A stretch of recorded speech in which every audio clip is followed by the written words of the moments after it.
Hello, it's Laurel here with a video. I'm calling it scraps die cutting because I'm doing some die cutting with some scraps that I had. I don't know about you, but I always throw all of my scraps of pattern paper and cardstock into one little bin, and I decided to pull some out that I'm using there on that Hello die. So let me show you how I did it. It's real quick, real easy. Those are two pieces of pattern paper. I don't think they were meant to go together. I just thought they looked nice, the blues and the greens together.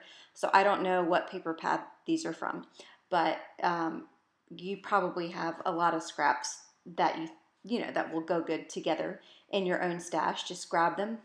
I'm cutting them down to 1/2 inch because I'm going to mount them onto a piece of scratch cardstock. You can use what other color cardstock you want because you're not going to see it anyway once you go and do the die cutting. So it's a great way to use up the scraps that you have. So again, I'm just trimming that all down to 1/2 inch, and then I'm going to cover a piece of cardstock with lots and lots and lots of adhesive. And then I can go ahead and layer on those little die cut panels there. So the adhesive that I'm using today is by Crafter's Companion.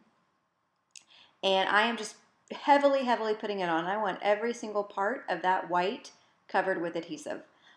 So I can go ahead and layer the strips on. You're going to see I missed a spot, and I'll have to go back and add some more. So just make sure you cover up your entire piece there, especially that your die cut's going to cover. So I'm not worried about it overhanging or anything like that because that's all going to be cut away.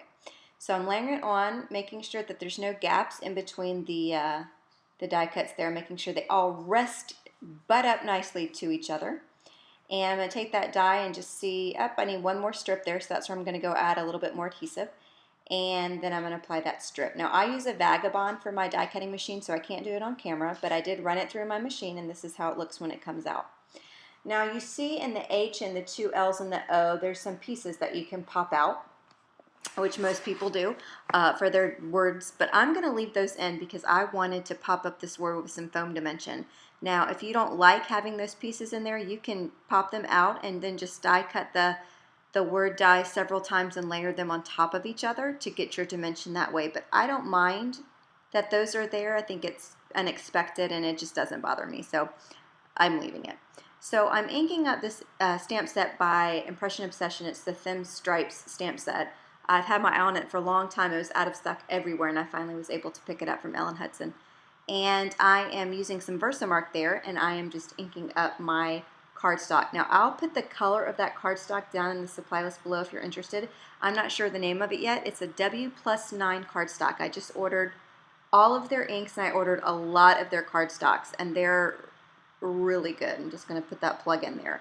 So I don't know all the names by heart yet, but I'm a big fan of their cardstocks. I actually did 2 orders. I ordered one, couple inks, couple cardstocks to try out. Liked it so much I went and placed a second order and got everything else. And she's a local girl too, and I've never met her. Isn't that funny? Anyway, so that is some clear embossing powder there. That's by Hero Arts. I keep it in a big tub there. That's from Target or something. And I use clear a lot, so it's got its own dedicated big large tub. And I'm just whacking off any of that excess powder there, flicking it back into the box, and then I'm going to go ahead and heat set that with my heat tool. And when you're done, you get this really cool shiny look. I just love, I love the tone-on-tone look it gets by using that Versamark pad. It's just fantastic. So now there's my Hello die there, and I'm going to go ahead and pop all that up with some dimensional tape. When I try to layer my stamps on top of each other or my die cuts on top of each other to create the dimension, I just struggle with that. I really do. I don't know why. I see people do it in videos all the time and they have no problems, but I can't do it. It drives me crazy. So I'm going this route, and by not removing those little punch out pieces, I was able to put those little foam squares on there very easily. And like I said, it does not bother me in the least that I didn't pop those out. I think it's neat. So I've got that laid on there, and the card need a little bit more. I still wanted to keep it fairly simple.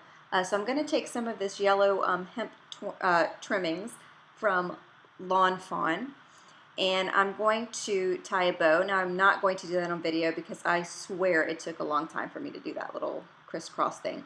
And then after all that was said and done, I decided to get that wooden embellishment. That is from the Freckled Fawn July kit, and I took the little sun and I popped it up with some foam dimension over the bow that I worked so hard to tie.